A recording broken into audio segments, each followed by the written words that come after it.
Olá, alunos, boa noite, amigos. Estamos começando mais uma live aqui pela FACIC. Sejam todos bem-vindos.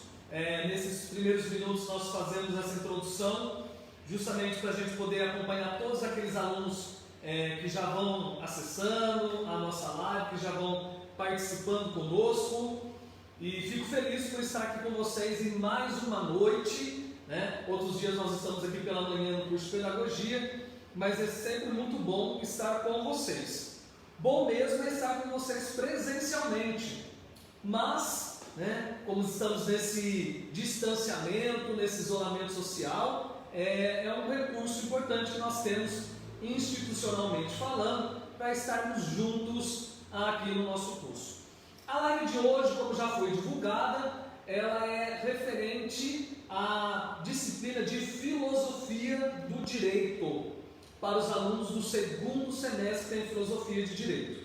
Mas o convite, eu sempre estendo esse convite aos demais alunos do primeiro semestre que terão futuramente Filosofia do Direito e os alunos do curso de Pedagogia, que também já tiveram Filosofia da Educação, mas nós trazemos as reflexões filosóficas, as ideias, principalmente hoje falando de justiça nos filósofos. Então isso para a gente é importante, E quanto mais conhecimento, melhor.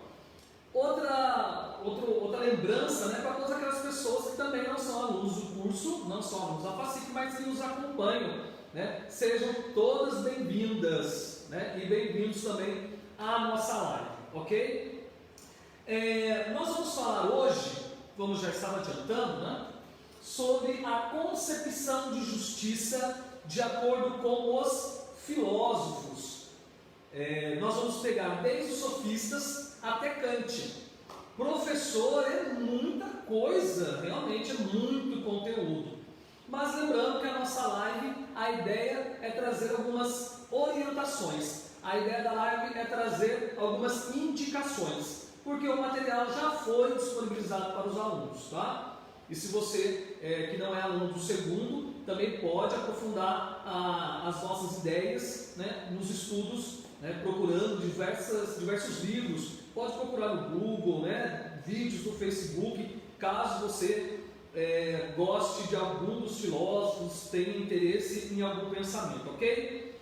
A Silvana Carvalho já está aqui. Boa noite, professor, sétimo semestre. A Luana Cerqueira, seja bem-vinda. Eu acho importante, acredito que seja importante esse diálogo com vocês, mediante também, eu estou no celular aqui vendo os comentários, e essa interação para mim é muito importante, por isso que eu faço essa interação. Hoje nós não temos sorteio, só temos o sorteio do conhecimento e todos ganham nesse sorteio, ok? Então nós vamos lá falar sobre a concepção de justiça de acordo com os filósofos. Os alunos do segundo semestre de Direito já tiveram a parte introdutória de filosofia, nós já falamos das condições históricas para o surgimento da filosofia, já falamos do mito, falamos de política, lógica, estética, metafísica, E no segundo bimestre ele se dedica a esse estudo. Nosso foco é esse estudo, que é o estudo da justiça nos filósofos, Até porque isso também é muito solicitado em concursos, em provas, então focar, E lembrando que nós vamos até Aristóteles, nós passamos Agostinho, como nós vimos já na live de Sociologia, falamos de Agostinho e Tomás de Aquino, e chegamos a Kant. Então, aí os contemporâneos ficam com uma indicação de estudo que eu vou disponibilizar para vocês estudarem. Tudo bem? Vamos lá então. O William Pereira, nosso aluno também, muito obrigado pela participação na live aí. Lembrando, se você puder compartilhar a live aí, curte, compartilha, Estou me achando já um youtuber. Vamos lá então.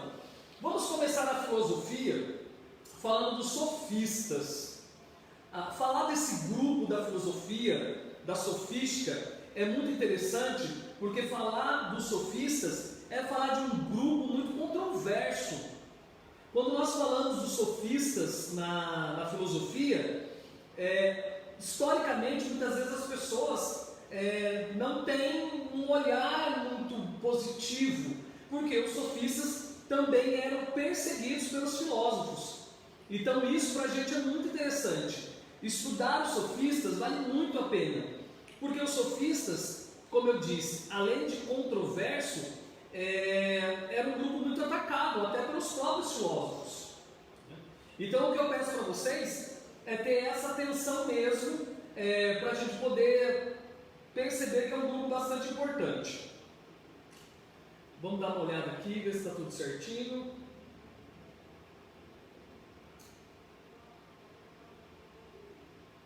Bem, vamos lá. Falando dos sofistas, foram também considerados os primeiros advogados do mundo, pois cobravam de seus clientes para efetuar suas defesas, dada sua alta capacidade de argumentação. Foram considerados por muitos como guardiões da democracia na antiguidade, pois aceitavam a relatividade da verdade. Então esse é o primeiro ponto. Os sofistas, fica a dica aí, né? Eu gosto muito de lembrar isso para os meus alunos do direito. Os sofistas, eles foram considerados os primeiros advogados da história. Porque quando nós olhamos para a Grécia, para a cidade de Atenas, falar de democracia, falar de discussão na ágora e também dos julgamentos nas assembleias populares, você precisava falar bem, ter boa argumentação. E os sofistas, eles tinham essa argumentação. Então, muitas vezes, eles eram perseguidos pelos filósofos, como nós veremos daqui a pouco. Os sofistas, eles não se preocupavam muito com a verdade das coisas, e sim pelo convencimento.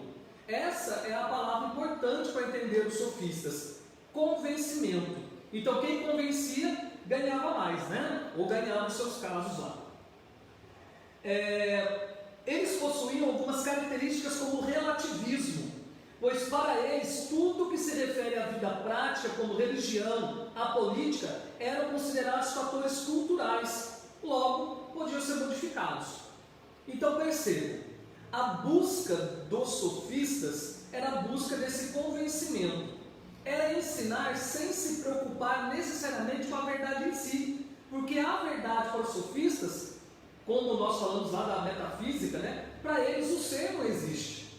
Quando nós falamos da metafísica, um dos próprios sofistas falava assim: olha, o ser não existe, se existisse, nós não conheceríamos. Então nós temos que nos preocupar com a realidade prática, com a vida prática, e não ficar imaginando coisas. Então os sofistas ficaram especialistas nessa arte da vida prática, do convencimento, das relações.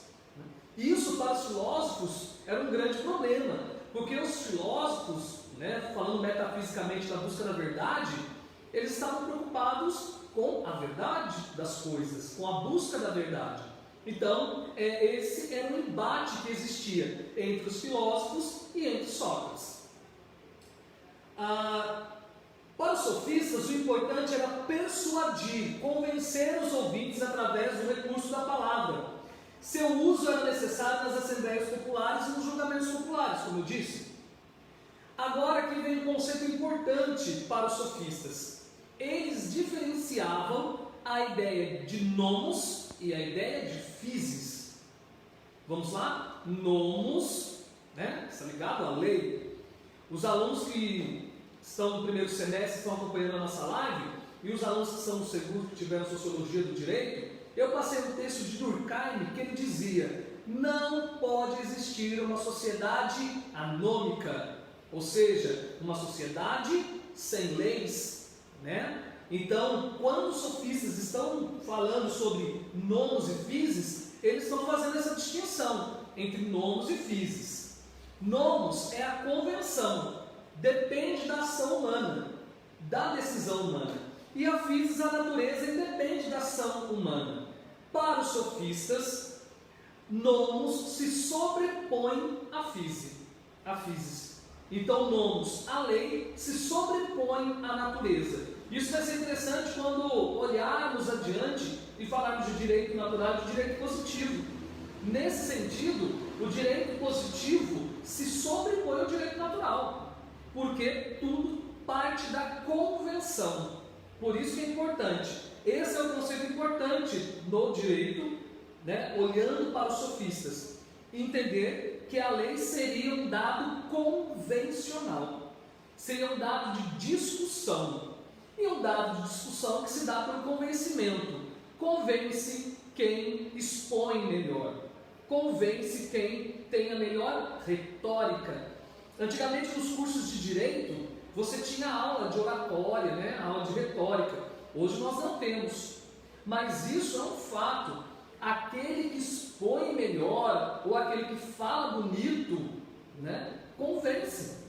Na nossa história mesmo do Brasil, quantas pessoas falavam bonitas, com voz impostada, muitos políticos tinham aula de retórica, justamente porque essa ideia da fala, da retórica, ela era importante. E os sofistas sabiam disso, e para eles isso era importante. Então esse convencimento e a defesa que a lei seria um dado convencional, isso fazia um sentido muito grande para os sofistas, porque eles estavam procurando justamente esse foco da convenção, né, das questões práticas da vida da sociedade, e não como os filósofos, né, que estavam nessa busca constante pela verdade. O costume e a lei não escrita não são por natureza, e sim por convenção. Então, quando nós falamos, né, dessa questão do costume e da lei não escrita, isso também não é natureza. Quando nós olhamos e discutimos os pontos do direito natural, os sofistas já vão usar todo o seu convencimento para dizer, não, isso não é natural, isso também é convenção. Isso foi se convencionando ao longo do tempo. Então percebam como os sofistas, eles são importantes para a história do direito, como os sofistas são importantes para a história das discussões, até dos filósofos, que os consideravam como pessoas não muito honestas, justamente por não se preocuparem tanto com a verdade das coisas, né? Mas sim com a forma que as coisas eram ditas. Nós vamos chegar lá. Então, justiça é o resultado de um acordo entre os homens, e este acordo estabelece o meio termo entre o fazer injustiça sem ser penalizado, que seria a tendência fundamental do egoísmo humano, e sofrer injustiça sem poder se defender ou vingar. Então, na polis, o decisivo não é ser justo, mas parecer justo.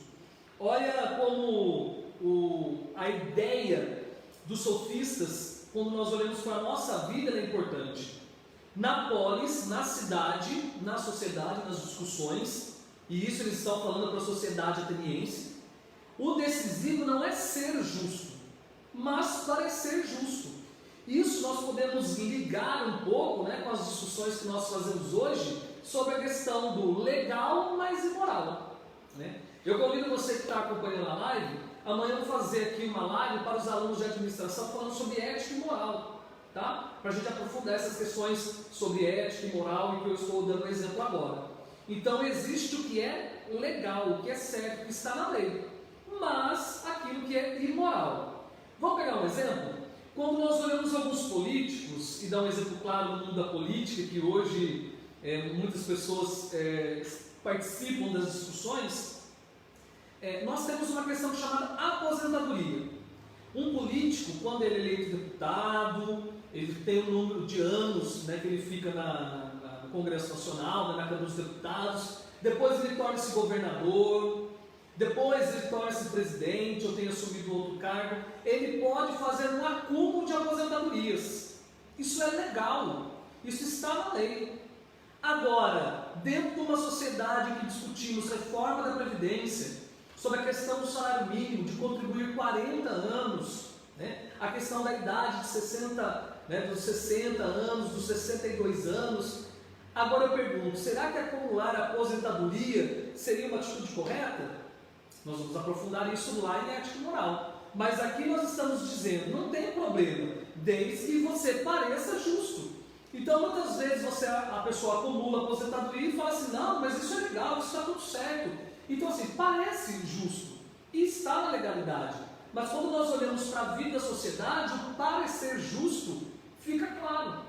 Então, essa atitude para os sofistas, esse pensamento dos sofistas, de certa forma ainda permeia a vida da nossa sociedade.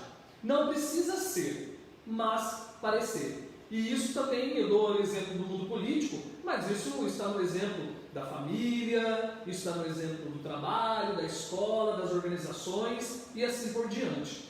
Percebo que esse exemplo da questão do parecer permeia a vida da nossa sociedade. Então, os sofistas, eles pautam o seu pensamento sobre a ideia do relativismo, né? Depende de quem fala. O que é interessante da gente perceber quando nós falamos de Protágoras, que ele é um sofista, e ele diz que o homem é medida de todas as coisas. A verdade está na fala da pessoa, e depende de quem fala. Então, o verdadeiro ou falso, certo ou errado, está na fala da pessoa. Então, muitas vezes a pessoa está falando uma mentira, mas aquilo pode se passar por verdade. Quando nós falamos dessas discussões, desse convencimento, isso é um campo muito claro dos sofistas. Então, o novo modelo de virtude praticado e colocado pelos sofistas é a arte do convencimento. Eles acreditavam que podiam ensinar a bem ser virtuoso, ou pelo menos parecer virtuoso, Então, para eles, quando nós falamos de lei e quando nós falamos de justiça, nós estamos falando de um dado convencional. Tanto a justiça quanto a lei, elas são dados dessa construção coletiva. Então, se elas não eram assim, elas podem ser diferentes. E isso mostra para a gente que essa ideia do relativismo no discurso dos sofistas fica muito claro. E o que isso é importante? Isso é importante porque, como eu já apontei, eles muitas vezes são perseguidos pelos filósofos. Porque enquanto os filósofos buscavam, no ponto de vista do conhecimento, a verdade, os sofistas não tinham essa preocupação com a verdade necessária.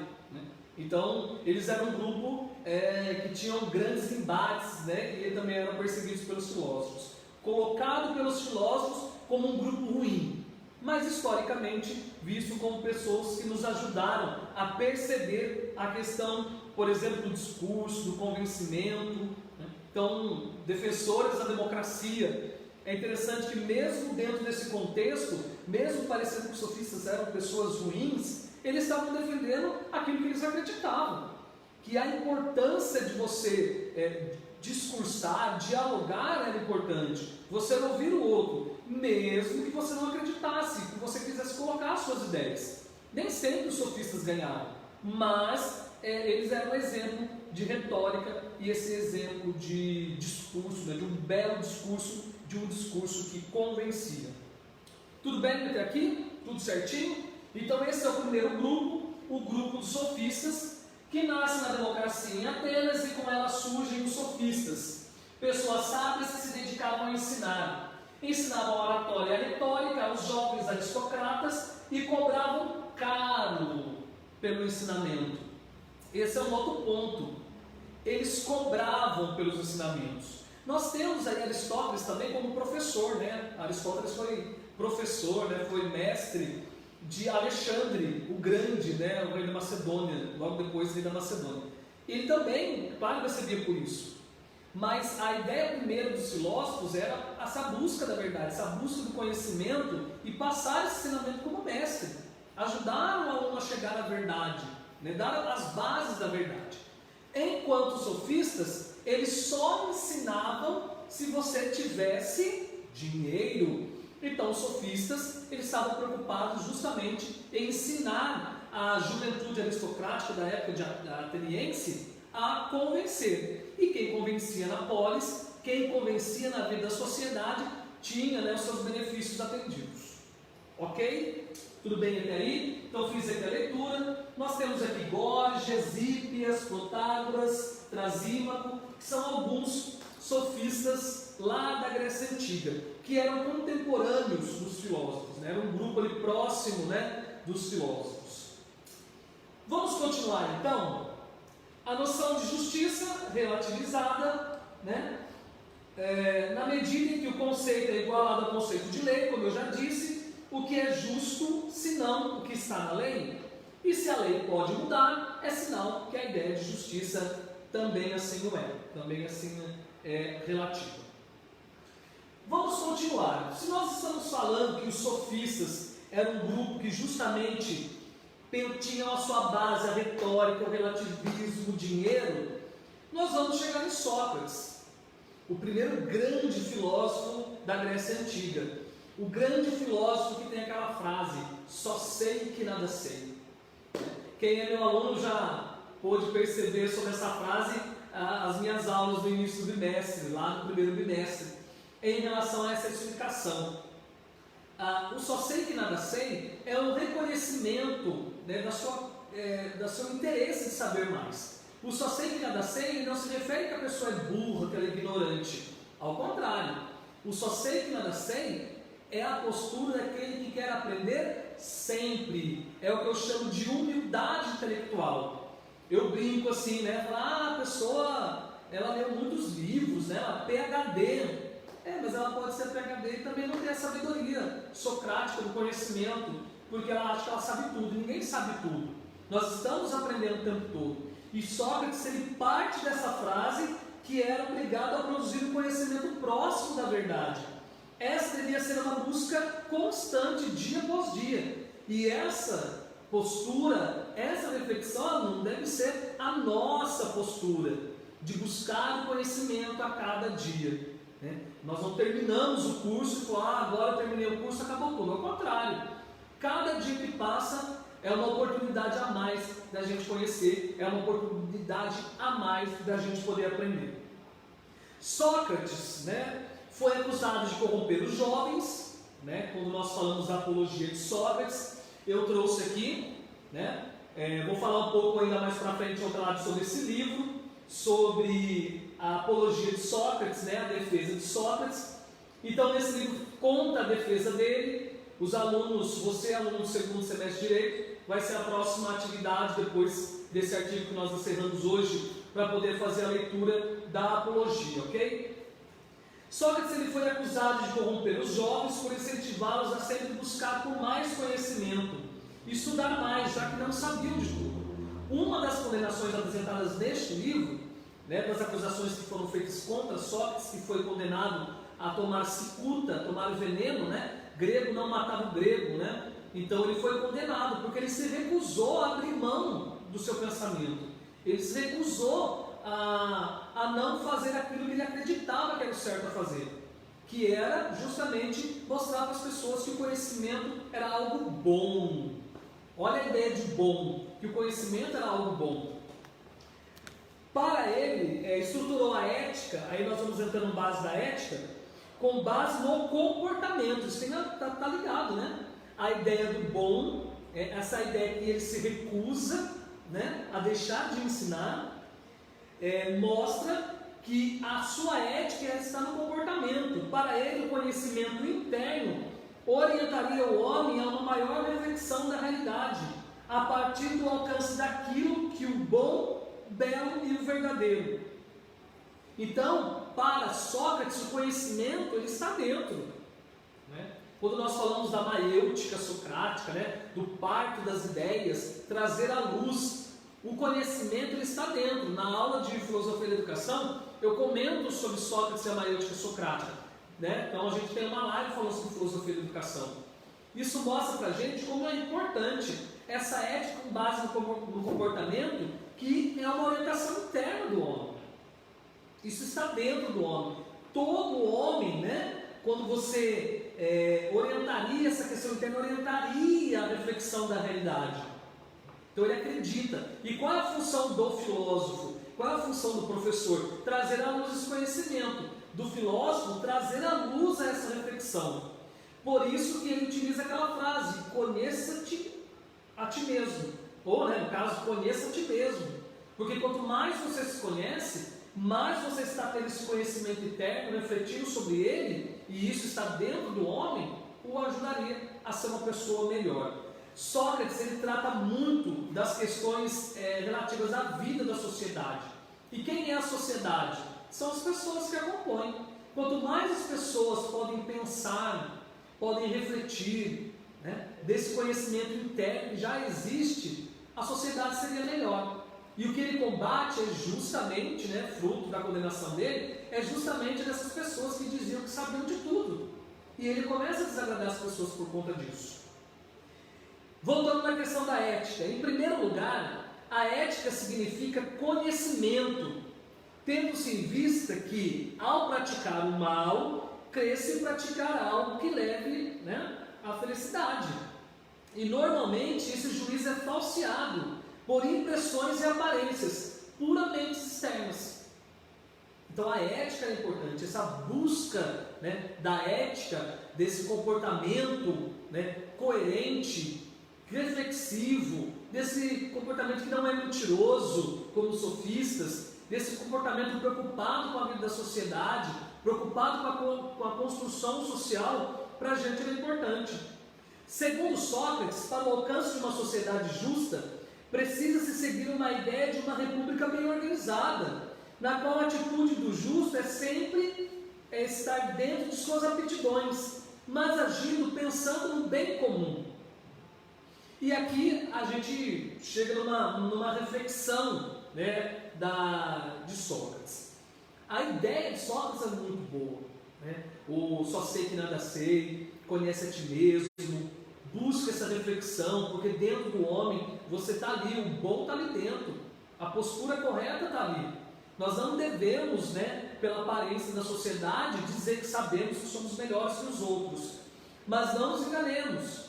Sócrates era um cidadão. Sócrates ele fazia parte da elite da sociedade ateniense.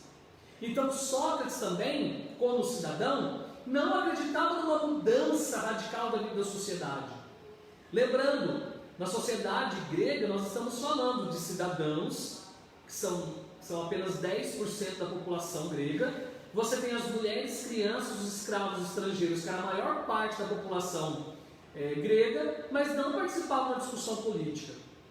Quando Sócrates está escrevendo isso, e ele está dizendo assim, ético e o correto e o justo é você fazer aquilo com a sua aptidão para a vida da natureza. Quem é escravo precisa ser escravo, a mulher precisa cumprir o seu papel, e o homem cidadão participar das questões políticas, mas participar de verdade, participar com coerência. Nesse ponto da coerência nós puxamos para a nossa vida e falamos assim, realmente para a gente isso é muito importante, a coerência.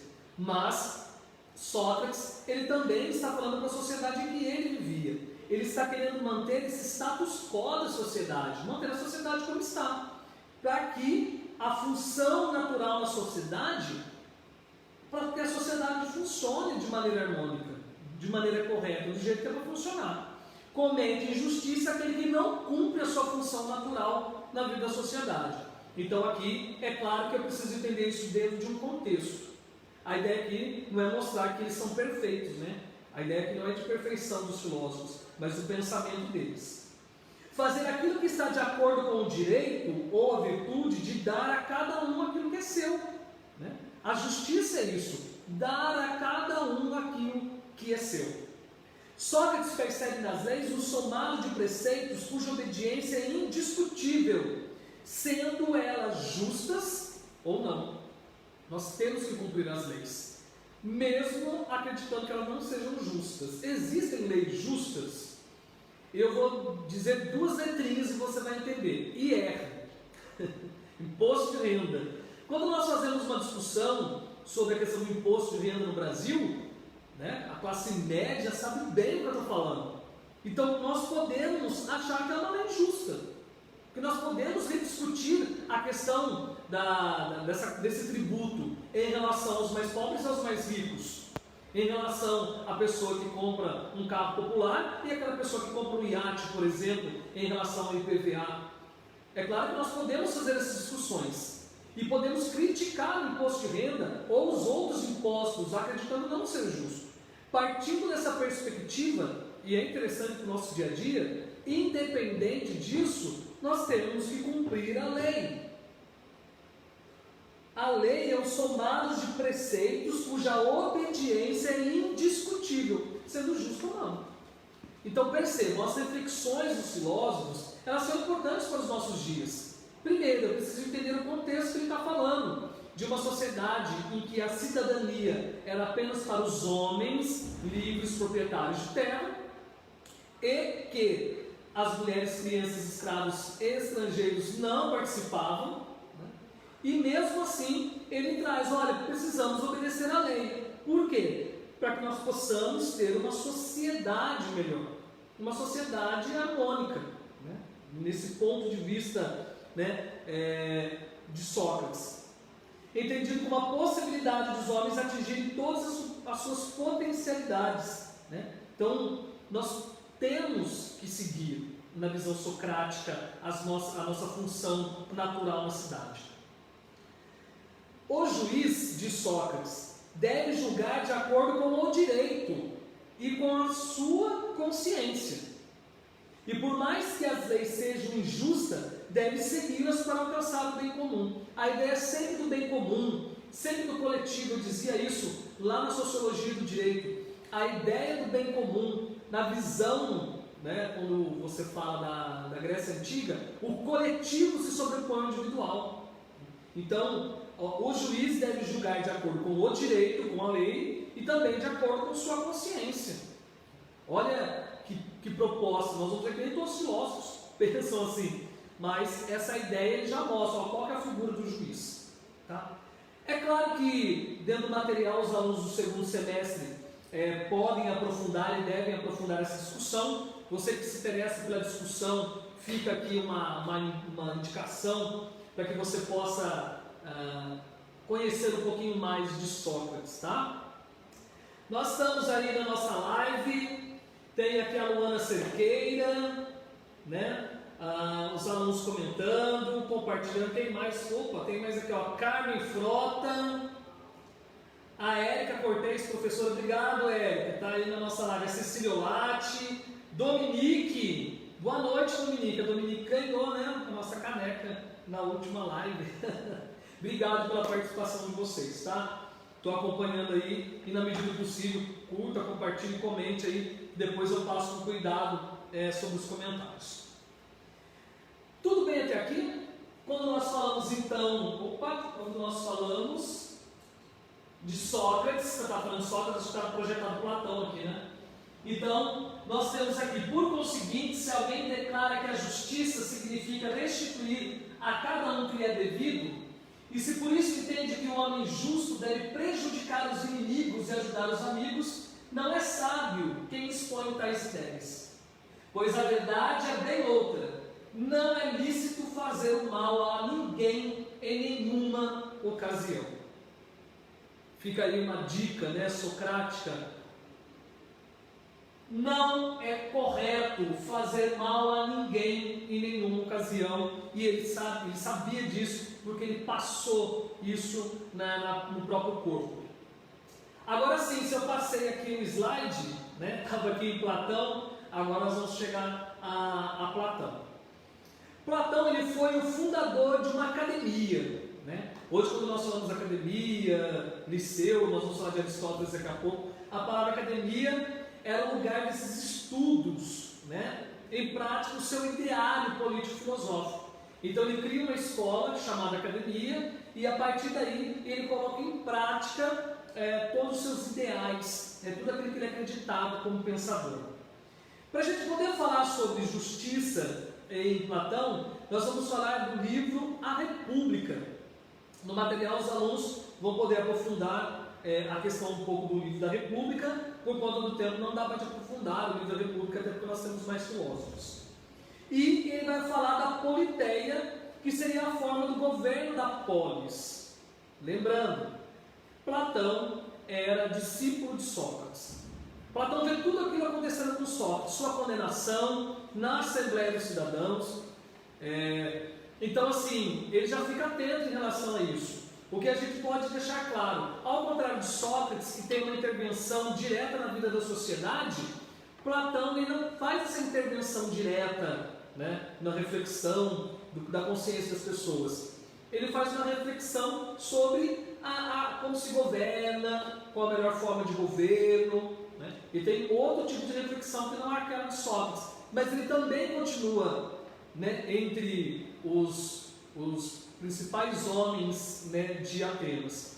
Então ele também quer manter a sociedade como está, então não propõe grandes mudanças, né, salvaguardada na área da educação. Tá? Fica uma dica para quem se interessar, o pessoal do curso de pedagogia, olhar a proposta educativa ou a função da educação para Platão, é muito interessante também, ok? Vamos lá então. No livro A República, que foi objeto de interesse particular dele, a coragem, a temperança, a sabedoria e a justiça. E o nosso foco aqui é olhar a justiça no livro A República. Como que Platão percebe, como ele pensa a questão da justiça no seu livro. Com o seu conhecimento, Platão muito comentou o quanto os homens eram amarrados, seguindo uma justiça falha. Justiça falha, só lembrar de Sócrates lá, né? Olha a justiça falha que condena Sócrates. No mundo das sombras, criando uma teoria conhecida como o mundo dos sentidos versus o mundo das ideias. Essa alegoria que nós chamamos de alegoria da caverna, ou o mito da caverna de Platão, quando eu estou em sala de aula, eu gosto de comentar sobre ela, faço até o desenho da caverna. Quando nós pensamos no filme Matrix, e aí você que já tem mais de 30 sabe do que eu estou falando, você tem menos de 30, pode ser que você não saiba, né? Mas é um bom ponto de partida, porque o filme Matrix ele é inspirado justamente na caverna de Platão. A ideia é mostrar que o conhecimento ele está fora da caverna. Os homens viviam acorrentados na caverna. Se você colocar lá no YouTube Mito da Caverna de Platão, ou colocar lá a alegoria da caverna, você vai ver o vídeo. Tem vários vídeos ilustrativos sobre isso. E as pessoas viviam acorrentadas. Quando uma pessoa conseguia se libertar daquela caverna e sair da caverna e perceber que lá fora a vida era maior, não é apenas esse reflexo que nós estamos vendo aqui no telão. Então a vida da verdade é fora. Quem conseguia fazer isso? O filósofo.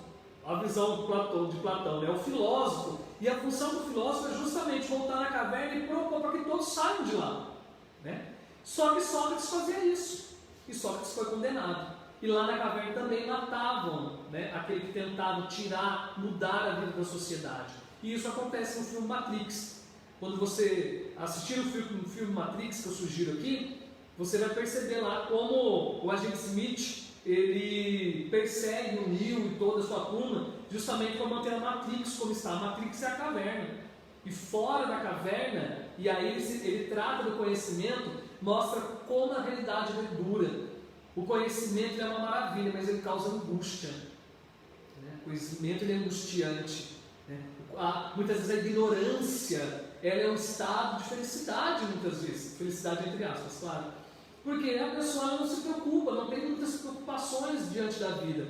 Quando você mais estuda, você mais lê, você percebe que o conhecimento ele vai te angustiando, que você vai vendo, vai percebendo as coisas da sociedade.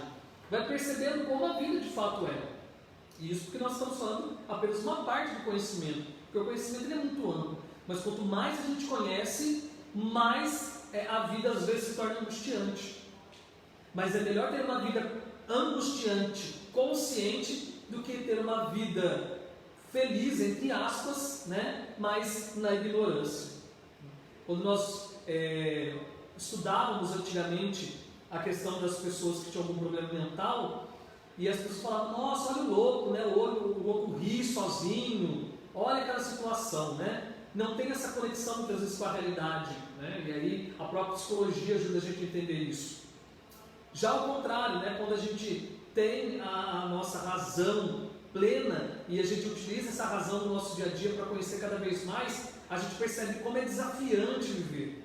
Né? Como o mundo precisa de pessoas cada vez mais, né, que se dediquem ao conhecimento nas suas diversas áreas. Né? Na psicologia, nós estamos falando agora do Covid-19, como é importante a razão, o conhecimento para combater, né, uma doença. Então percebam, né, quando a gente fala de conhecimento científico, filosófico, sociológico, da medicina, isso mostra para a gente que ao mesmo tempo que ele é angustiante, imagine agora como cientistas estão na angústia de encontrar uma cura. Como os cientistas antigamente estavam na angústia de encontrar uma cura ou tratamento, pelo menos para o HIV, para a diabetes, e quando você encontra, você fala assim, nossa, que momento sublime, né, que o conhecimento proporciona, porque ele vai além da minha simples experiência. E a ignorância, além dela me tirar a realidade, eu acabo atrapalhando também a vida dos outros. Vamos voltar então no Platão, quando nós olhamos aqui. Platão, ele propõe um estado ideal. Ele separa um mundo ideal, que é o mundo das ideias, e um mundo real, que é o mundo dos sentidos. Esse mundo dos sentidos que eu acabei de falar, do mito da caverna, da Matrix, ele fala que é o mundo dos sentidos, das cópias imperfeitas. Nós temos que procurar o mundo, o estado ideal, que está no mundo das ideias. O estado ideal, então, mesmo sendo construído nesse mundo da imperfeição, seria dividido em governantes, que são os filósofos, que têm a possibilidade de alcançar o mundo das ideias, porque quem pensa, raciocina, tem um conhecimento, consegue alcançar o mundo das ideias. Isso vai ser absorvido depois pela Igreja Católica, quando nós falamos da ideia de céu, né? O céu é o lugar perfeito, é o lugar da plena paz, e aqui é o lugar do sofrimento, do pecado. Platão dizia isso, o mundo das ideias, que é o mundo do conhecimento, né? Por isso que para os gregos a alma é o lugar do conhecimento, a alma é o lugar das ideias. Então ele diz, esse mundo é o filósofo que consegue. Que mundo é esse? O mundo do conhecimento. Então para ele, o estado ideal, quem deveria ser governante era o rei filósofo.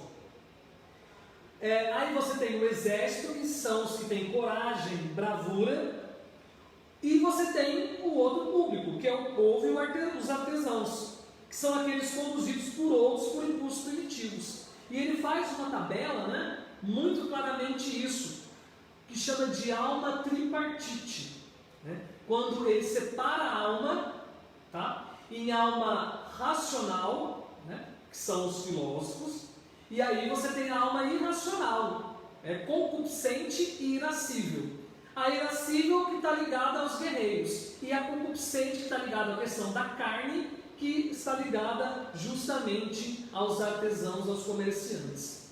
Da mesma forma que a alma é tripartite, você tem na alma a racionalidade, você tem na alma, né, nas ideias, a ira, que está ligada aos impulsos, e você tem na alma a parte concupiscente, que é a necessidade da alimentação. Ele compara a alma à vida da sociedade. E na vida da sociedade você também tem isso. E você precisa manter a sociedade como está. Então, nesse sentido, ele traz a proposta de Sócrates para manter a sociedade. Lembrando, ele também fazia parte da aristocracia grega.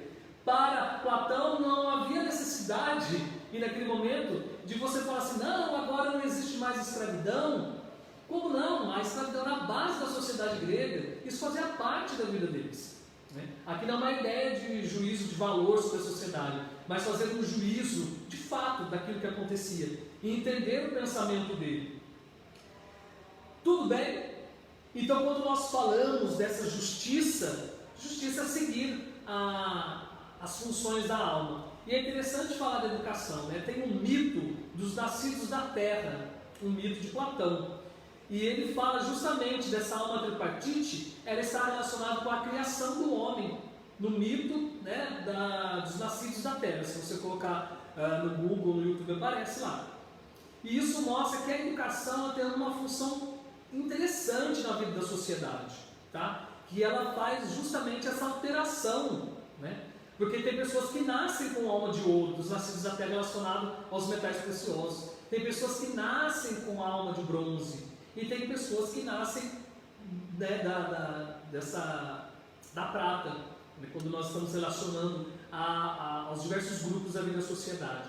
Isso também nós temos na Índia, né? Quando nós falamos da sociedade indiana e os diversos grupos que compõem a sociedade indiana, também da criação do Deus. Isso mostra que as culturas têm muito em comum essa ideia do mito, dessas narrativas que explicam a sociedade. E Platão, né, não diferente, também utilizou a sua narrativa para explicar a vida da sociedade. Ok? Para a gente poder caminhar para essa parte de Platão, né? Então ele diz que a justiça né, como nós estamos falando aqui, né, ela está ligada, o justo é cumprir bem a sua função e ser bom para si, né, mantendo a sociedade ainda, né, ele ainda mantém. A diferença é que ele vai utilizando esses mitos, ele vai estruturando melhor o pensamento filosófico, né. Sócrates não escreveu nada, todos os escritos socráticos, eles nos vêm através de filósofos como Platão, por exemplo, que escreve o pensamento socrático. Platão já temos os registros em relação a isso. E quando eu falo da educação, na família, dizia Platão, não é o lugar da educação, a educação é dada pelo Estado, né? A criança na Grécia Antiga, a educação dava no meio militar. Então a criança, logo aos 5, 6 anos, o menino ele era tirado da família, entre aspas, tirado, né? Então ele tinha uma educação oferecida pelo Estado. A educação não é dada pela família. Olha que interessante isso, né? E aí eu peço para vocês verem com calma essa questão do mundo das ideias e perceber que a nossa justiça no mundo material é a justiça de leis imperfeitas. Que a lei perfeita está no mundo das ideias. Mas quem consegue atingir o mundo das ideias? O filósofo. Enquanto isso, nós vivemos nessa lei imperfeita. Então, são 3 palavras importantes em Platão: justiça, educação e classe social. E isso ele vai estruturando, né, a república, sendo o rei filósofo, aquele que deveria governar. Ok, gente? Nossa, o tempo vai passando, né? 45 minutos, eu estou ainda em Platão. Nós vamos chegar agora em Aristóteles.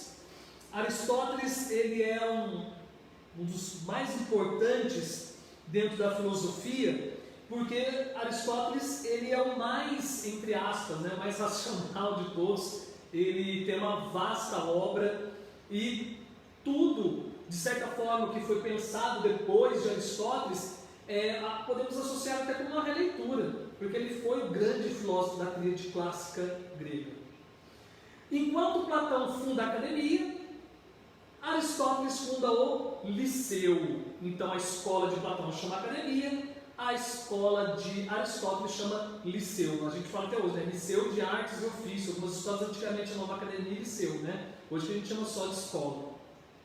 Gente, eu sei que eu estou falando bastante, a ideia é essa mesmo, né? Quase não gosto de falar. Esses filósofos eu trabalho nas aulas, então eu tenho tempo de aprofundar mais o pensamento de cada um deles, trazer mais exemplos, mas aqui a gente não tem tempo para isso.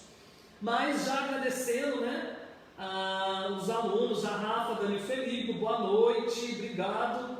Renata Camargo, Renata Cristiane, né? Então assim, os alunos que vão participando com a gente, eu já agradeço demais, né, os alunos que estão vendo a nossa live, que puderem curtir aí, comentar também, né? E lembrando que amanhã estou de volta aqui, viu? Vocês participarem conosco de novo, põe na agenda aí. Falando de Aristóteles, ele mantém, como ele era discípulo de Platão, ele também mantém o uso político. Quando nós estamos falando de justiça, falando de homem, Aristóteles mantém esse olhar sobre o bem comum.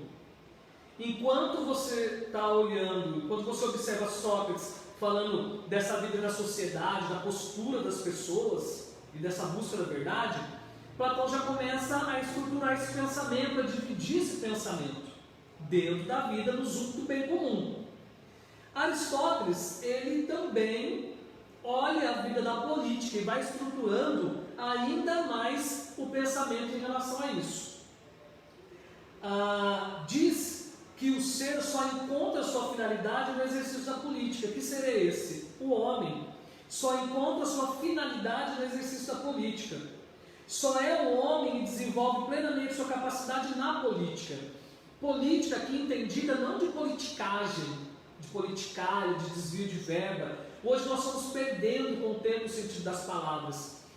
Numa viagem que eu fiz para Israel, quando nós falamos do hebraico, a palavra ela está associada a toda uma concepção, né? Quando nós pegamos uma palavra em hebraico, e isso a nossa guia comentava com a gente, a palavra ela tem uma concepção em si. Quando a gente fala da língua portuguesa, política, e eu falo política para você fala assim, eu não gosto. Por quê? Porque nós resumimos a palavra política ao político corrupto, e isso é errado. E aí, quando Aristóteles diz que as suas capacidades plenamente se dão, as capacidades do homem se dão no ambiente político, do bem comum, eu preciso entender que ele está falando da vida social, da construção da coletividade. E por isso que aqui a palavra é importante. Quando eu comentei da live, que eu farei a live sobre ética amanhã, ética e moral, quando eu falo de ética, você fala, para que ética? Ninguém tem ética. Por quê? Porque eu não sei o que é ética. Porque nós perdemos a origem da palavra ética, perdemos a discussão, a reflexão sobre a palavra ética e caímos no senso comum. Aristóteles apresenta que o homem é um animal político. Falei ontem na live de sociologia, o homem é o único animal que sabe o que é certo e errado, o justo e injusto. A linguagem lhe dá essa garantia de manifestar o certo e o errado. A sua racionalidade lhe dá essa condição. E é dessa condição, dessa racionalidade, desse certo e errado, que surge o Estado e a família. Então, tudo está interligado. Então, a política, o bem comum é importante. Ainda diz que o homem precisa estar inserido na polis, pois é um ser que se ajunta no exercício da política. Ninguém nasceu para viver sozinho. O homem é um ser social. Aristóteles disse, ele é tão social que ele nasce de uma associação entre o homem e uma mulher. O nascimento dele se dá numa questão de um nascimento de uma coletividade. E o que então é justiça para Aristóteles? O que é então justiça para Aristóteles? A justiça é uma virtude, que por sua vez é o meio termo entre o excesso e a falta. É uma justiça política e não somente uma virtude, mas a mais suprema das virtudes. E aí eu trago aqui essa imagem para vocês de virtude, equilíbrio e justiça, está no texto, mas eu trago essa imagem, e os vícios. Então, o que é a justiça? A justiça é uma virtude. E o que é uma pessoa virtuosa? Quando eu pergunto para você, o que é uma pessoa virtuosa? O que você entende por uma pessoa virtuosa? E eu pergunto isso na sala de aula. É uma pessoa boa. A virtude é a prática do bem. Então, uma pessoa virtuosa é uma pessoa que pratica o bem. Ou seja, uma pessoa e a virtude para Aristóteles ela está no equilíbrio. Nem no excesso e nem na falta.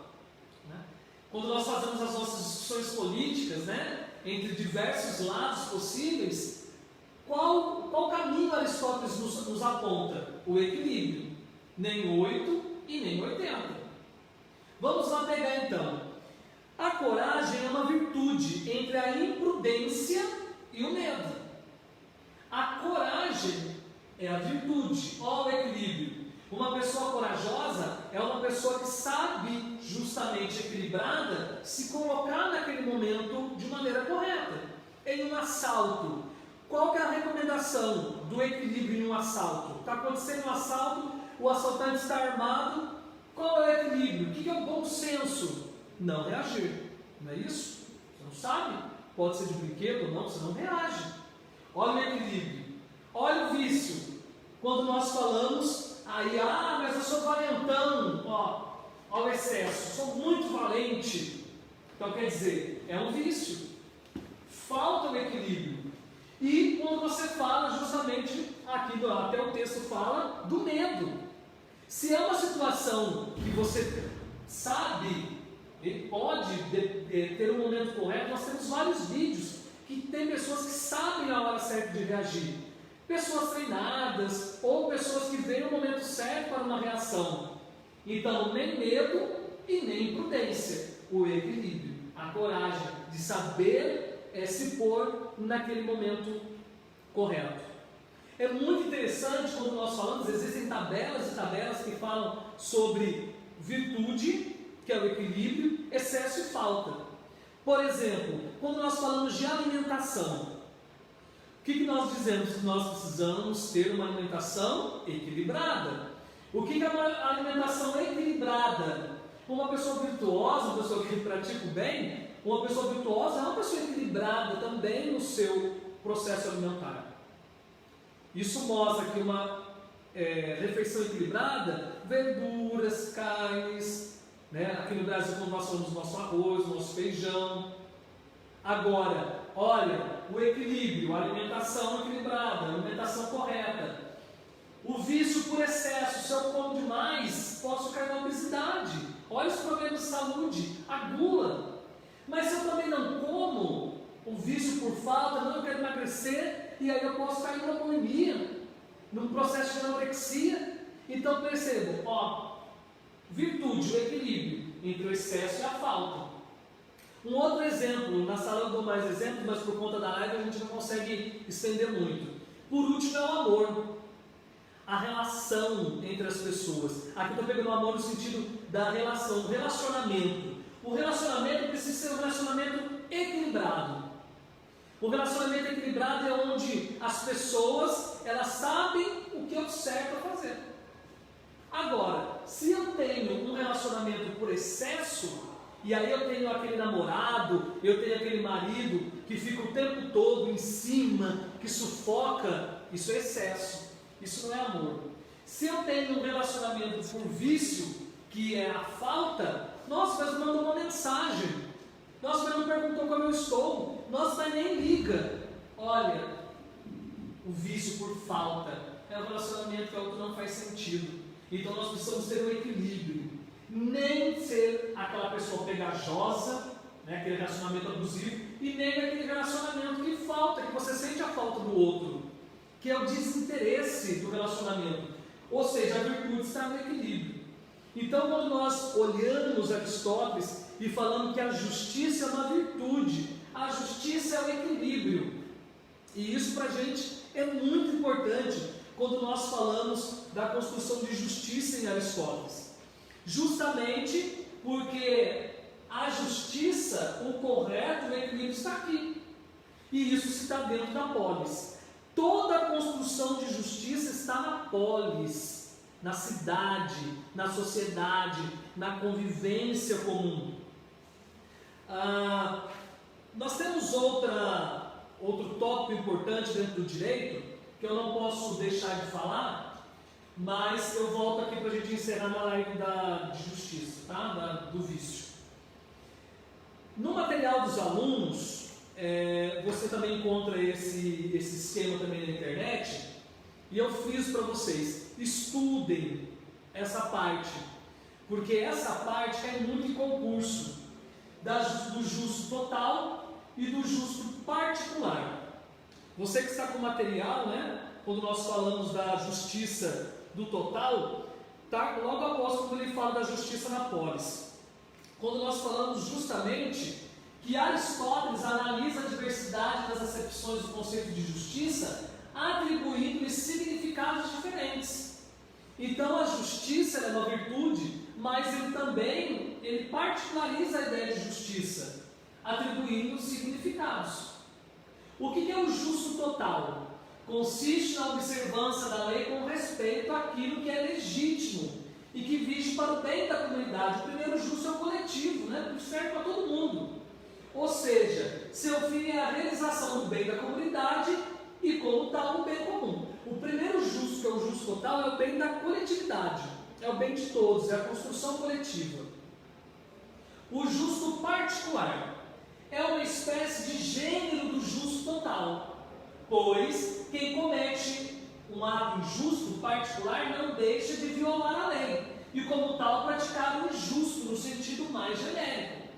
Então, quando nós falamos do justo particular, é para que justamente, né, a gente vá, né, atribuir um sentido e a questão da penalização para aqueles que não cumpriram a lei. E aí ele divide o justo particular em distributivo e corretivo.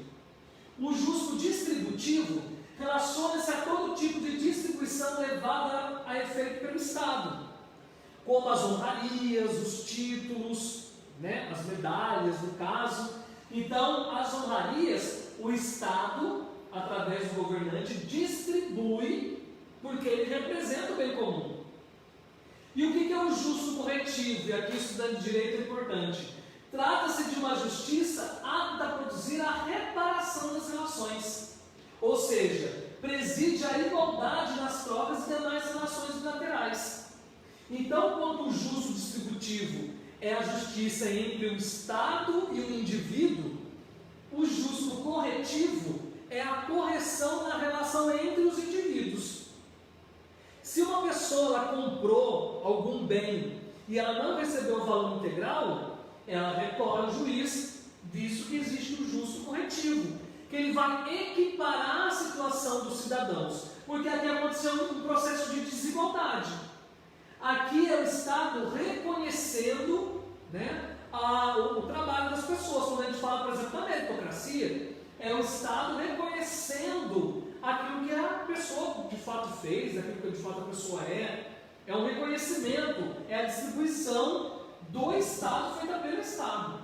O justo corretivo, ele quer equiparar, voltar aquele pé de igualdade entre os cidadãos que porventura tiveram algum problema. E o Estado vem justamente fazendo essa correção. Né? Então, quando nós olhamos quando as pessoas entram, né, na justiça por algum problema com o outro, é justamente a equiparação. Em algum momento, aquele cidadão, dentro da vida da sociedade, todos têm esse pé de igualdade por serem cidadãos. E aí você volta para equiparar aquela igualdade que foi perdida pelo ato injusto. Claro, nós estamos falando dos cidadãos. Né? É claro que você não vai ver um escravo entrando na justiça grega, né, contra a Assembleia dos Cidadãos contra um cidadão. Nós estamos falando da relação entre os cidadãos. Né? Uma troca que foi injusta, né? Ou uma compra de terra que alguém se sentiu lesado. Então a justiça corretiva, ela vem trazer essa correção de pé de igualdade entre os cidadãos. Tudo bem? Aristóteles, sem dúvida, é um filósofo importantíssimo para a gente. E aqui a gente só traz algumas iluminações. Mas, para a gente poder finalizar, mas assim como o homem civilizado é o melhor de todos os animais, aquele que não conhece nem justiça nem leis é o pior de todos. Né? A virtude, portanto, a justiça, que ele compara, né, não é uma inclinação natural. Como a gente fala lá que está dentro, não está dentro. Mas, como tudo na natureza, o homem age tendo em vista um fim ou uma finalidade, que é um bem e, portanto, ao agir, atualiza as potências no sentido do bem. Praticando atos virtuosos, o homem se torna virtuoso. E isso permite ao homem realizar plenamente a sua forma. Ato e potência. Ó, quando a gente fala aqui, o agir, né, atualiza as potências, é o ato que vira potência. Quando nós falamos da virtude, a virtude está lá, é um ato que vira potência no agir. Então nós falamos assim, a justiça, ela atualiza essa potência do bem, que já, né, de certa forma, é um ato, é uma semente que está ali. Quando nós falamos, né, do conceito de justiça, nós olhamos muito o conceito de ética, que está lá dentro do equilíbrio. Né? Quando a gente olha aqui, ó, a ética, a virtude está aqui, ó, está dentro do equilíbrio. Então, essa importância da ética, que eu vou aprofundar amanhã, vista em Aristóteles, né? É um ato que se torna potência. Então, esse equilíbrio, essa importância da pessoa justamente tornar isso um hábito. A ética em Aristóteles, ela está relacionada ao hábito. E a justiça nesse ponto, quando a gente fala do equilíbrio, também é uma questão de hábito. Se você faz as coisas do mesmo jeito sempre, né, a probabilidade de você errar é pequena. Então a ética para Aristóteles, que eu vou aprofundar amanhã, ela está relacionada ao hábito, ao fazer sempre, né, do mesmo jeito, igual a academia, né, eu vou falar amanhã. Mas quando nós falamos nas reflexões atuais, isso muda, a ideia também de justiça muda. Mas o que tem que ficar para a gente do que Aristóteles está propondo? A virtude, a justiça, como uma virtude por excelência. Ok? Diz então que o juiz, para determinar Aristóteles, é a personificação do justo. Tem um papel determinante na construção da equidade, principalmente do justo particular corretivo, que eu acabei de falar. Né? Então a figura do juiz é essa figura do justo particular corretivo. Por isso que ele é importante, né? Quando ele está falando aqui, tem um papel determinante na construção. Ó, e aí ele diz assim: eis porque quando ocorrem disputas, as pessoas recorrem ao juiz. Recorrer ao juiz é recorrer à justiça, pois a natureza do juiz é ser uma espécie de justiça animada, ou seja, a alma viva ali da justiça. As pessoas procuram o juiz como um intermediário em algumas cidades-estado. Os juízes são chamados de mediadores, na convicção de que os litigantes conseguirem um meio termo obterão o que é justo.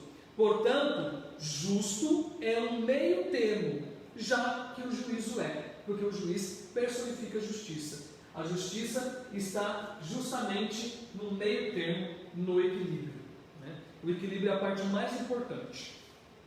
Tudo bem, gente? Eu sei que nós estamos aí há um tempo, né? Estamos a 1h05, vou passar um pouquinho da 1h. Alguns alunos, a Tamires Vilas Boas, sempre conosco, obrigado, Tamires. A Ana Carlos Ferreira também está conosco, obrigado, sempre pela participação de vocês, ok? Gente, continuando, nós temos agora 3 filósofos, eu vou tentar resumir o máximo possível, dentro daquilo que eu consigo resumir, que é Idade Média. Idade Média, nós temos Agostinho e Tomás de Aquino, né? Que de certa forma na live de Sociologia do Direito eu abordei, e no material de vocês só quero pontuar algumas coisas. Agostinho, ele divide a justiça humana com a justiça divina. Agostinho, ele, como nós dizemos, né, ele cristianiza Platão. Enquanto Platão fala do mundo das ideias e o mundo dos sentidos, Agostinho, ou Santo Agostinho, né, lá no início da Idade Média, o que ele faz? Ele pega esse pensamento de Platão e diz que existe a cidade de Deus, a cidade perfeita, o céu, e a cidade dos homens. E uma coisa nós já sabemos: a cidade do homem, ela é falha. E a justiça acontece onde? Aqui. Aqui que é um espaço de pecadores. Então a justiça aqui, ela só pode ser uma justiça falha. Então ele já diz assim: a falha na justiça humana se deve ao fato do homem ser pecador, pois possui o livre-arbítrio, o poder de escolher. Então, nesse começo do cristianismo, né, nós estamos falando no início do cristianismo, os padres, né, da igreja estão começando a pensar, né, sobre os fundamentos da fé cristã, principalmente da católica, né? E nós estamos percebendo aqui que o que nós devemos esperar é o céu e não esperar em leis divinas. E por que o homem é pecador? Porque tem um livre-arbítrio. E aí existem diversos filósofos, teólogos discutindo a questão do livre-arbítrio, tanto em Santo Agostinho como em outros, né, pensadores. Santo Agostinho, o livre-arbítrio é justamente isso, é a liberdade que Deus concede ao homem de poder se afastar do Criador. O homem é livre. Então a história do livre-arbítrio é uma discussão muito importante, que dá uma live só sobre o livre-arbítrio. Mas o que eu gosto de lembrar aos alunos, em Santo Agostinho, não basta apenas o arrependimento. Não basta apenas o arrependimento. O livre-arbítrio, eu posso me afastar de Deus. Mas em Santo Agostinho, eu preciso contar com a graça divina. A graça divina me faz reconectar com Deus. Então preste atenção. Quando nós falamos de livre-arbítrio, essa ideia de livre-arbítrio não pode ser assim: eu tive uma vida, né? Quem quiser um pouquinho saber sobre a vida de Santo Agostinho, né? Porque ele não nasceu padre, né? Nem bispo, né? Porque ele foi sagrado, ele foi, a eleição dele foi por aclamação em Hipona, ele se torna bispo direto, e ele era uma vida pecaminosa. As confissões de Santo Agostinho são pautadas nessa vida que ele tinha. Ele conheceu como a carne, né? Como o pecado destrói o homem. E mesmo assim ele faz assim: olha, nós precisamos da graça divina. Não basta se arrepender. Se arrepender é um passo para a salvação. Mas quem concede salvação, bem, a partir desse ponto, né, é Deus. E isso eu acho que todos os cristãos concordam. Quem concede a salvação é Deus. né? Você pode usar Jesus, Deus como a Trindade, mas o arrependimento é um passo. Mas não quer dizer que se eu me arrependi, o céu está garantido. Porque em Agostinho, o livre-arbítrio, ele pressupõe a graça divina. E é a graça divina que dá a salvação. Então nós não vamos saber quando nos encontrarmos com o Pai Celestial, né? Para saber se a graça divina, se essa graça foi aceita mesmo por Deus. Voltando aqui.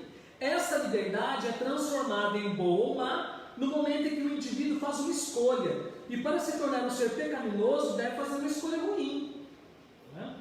Se a justiça divina seria estabelecida por Deus e consequentemente ela é perfeita, a justiça divina é perfeita, o céu é perfeito, aqui não.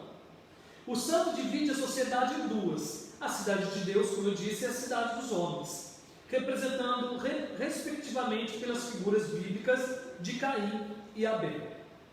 Então, quando nós olhamos a justiça em Agostinho, nós falamos aqui do livre-arbítrio, né? Nós falamos aqui tem a lei, tem a questão da justiça. A lei divina ela é imutável, perfeita, infalível, universal, cidade de Deus. A lei humana é imperfeita, mutável, porque ela muda, é falível, ela falha, porque é a cidade dos homens. E a justiça? A justiça é a virtude que sabe atribuir a cada um o que é seu. Olha aquela ideia também, né, de você ter uma sociedade que fazia parte do clero e cada um precisa seguir o seu caminho dentro da vida da sociedade. Qual é o governante ideal? Aquele que coloca o poder a serviço de Deus.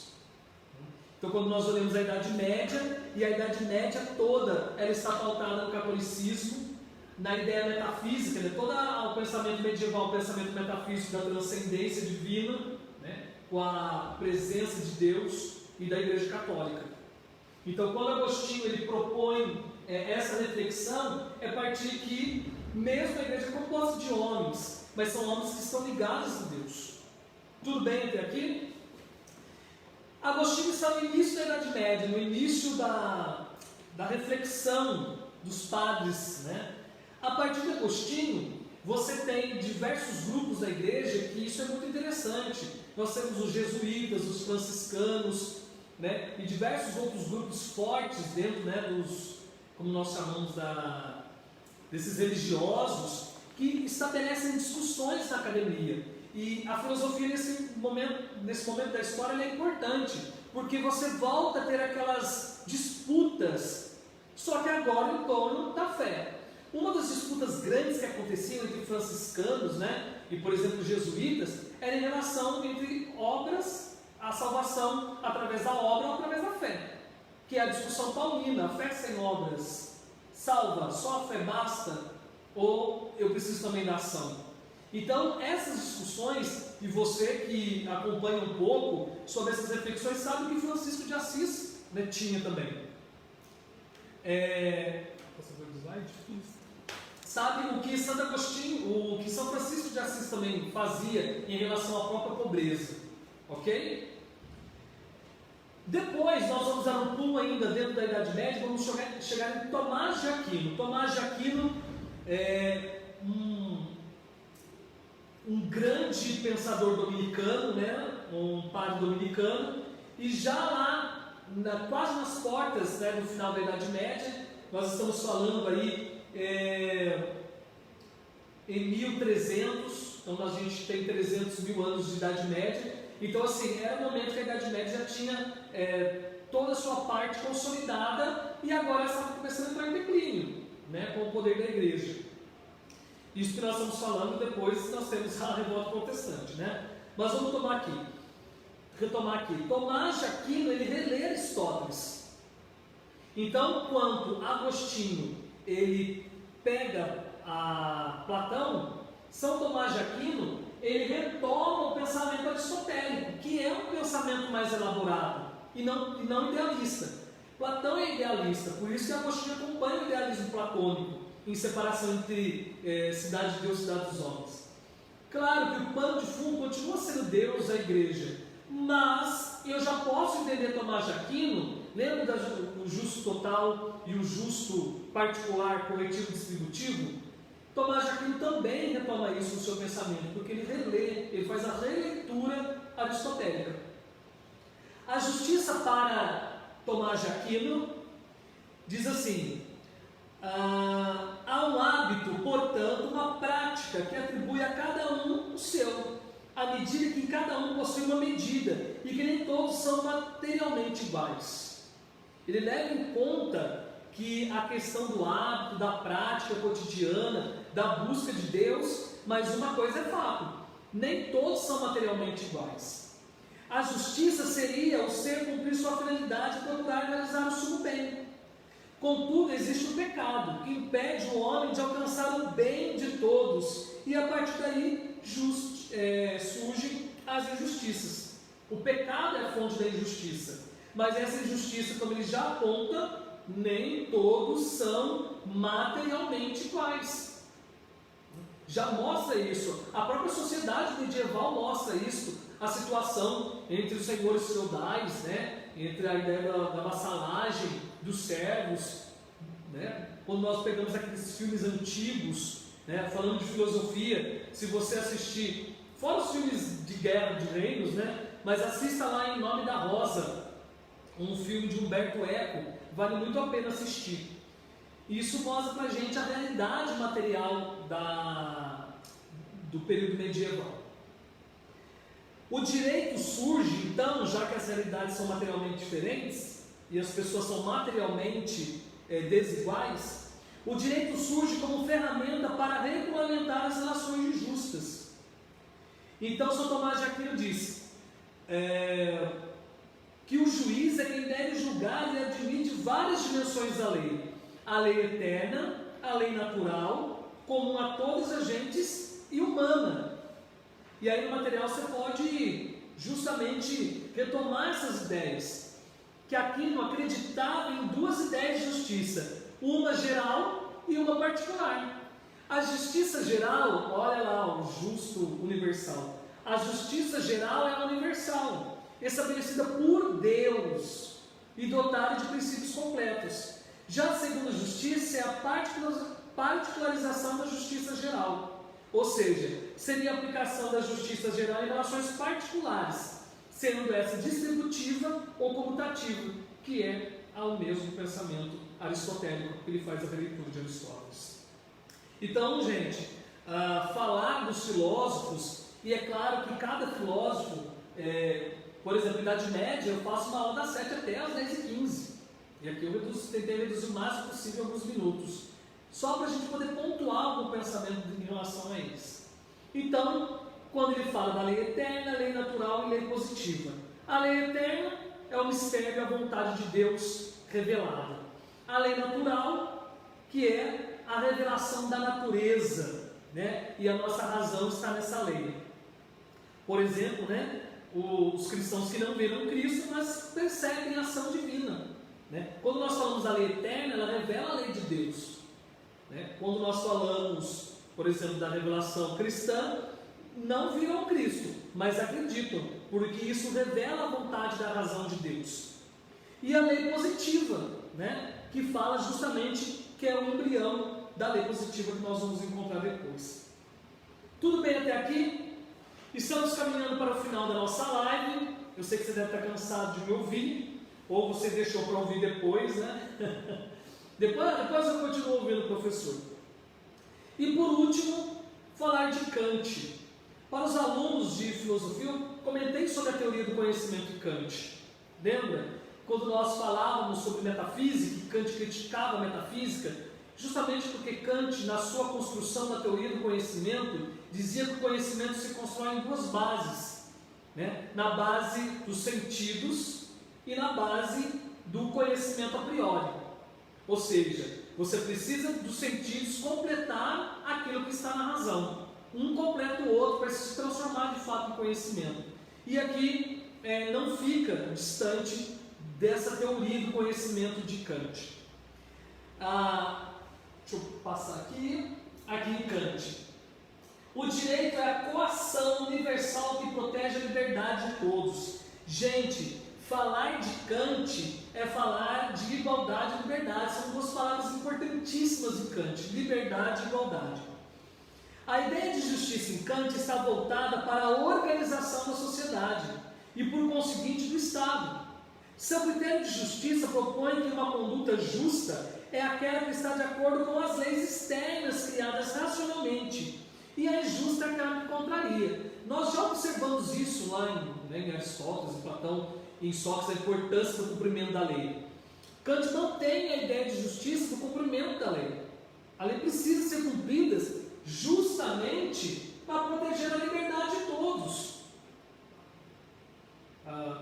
Por um outro lado, quando a gente tem aula de política, Rousseau vai dizer que liberdade é fazer menos a própria vontade.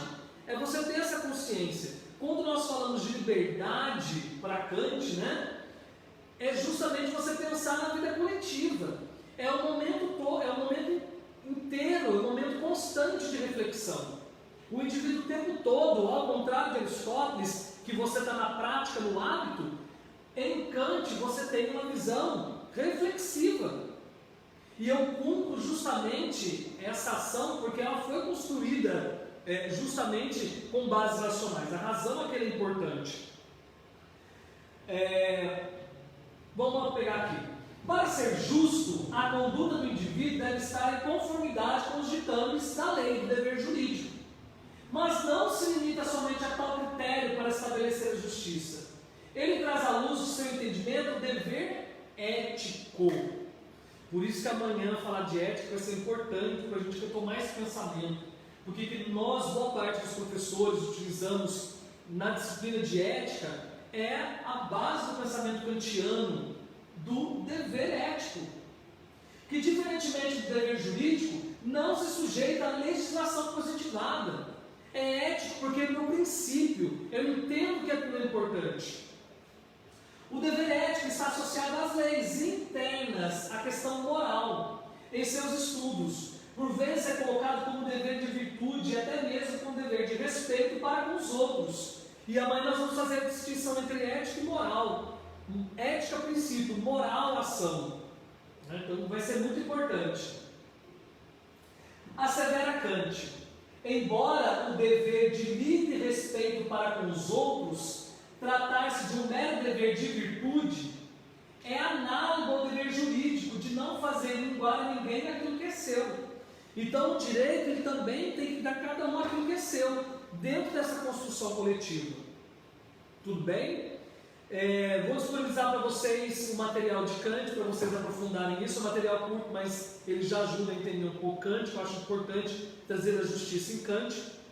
E por último, nessa parte de Kant, a gente vai falar do direito natural e do direito positivo. Quando nós identificamos em Kant a discussão do direito natural e do direito positivo, ele compara, nós colocamos o direito natural, ocupa-se dos princípios a priori, os princípios que estão justamente na razão. Lembra a discussão que a gente acabou de fazer se direito a priori, se o direito é natural? Então, já o direito positivo, ele está nas leis positivadas, das experiências práticas, somente com a observação dos códigos positivados.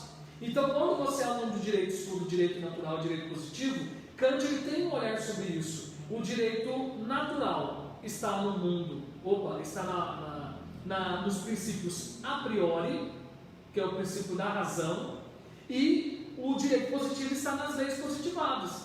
Por isso que quando nós falamos do direito natural e do direito positivo, para o operador do direito, deve buscar o critério de justiça nas leis positivas e seguir rigorosamente o que está previsto no ordenamento jurídico.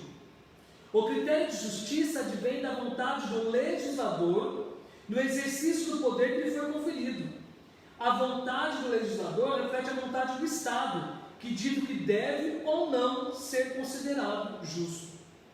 Então ele faz uma discussão muito interessante, justamente fazendo a conexão entre princípios éticos e as ações morais, para a gente poder cada vez mais entender racionalmente, dentro de um contexto de igualdade e um contexto de liberdade.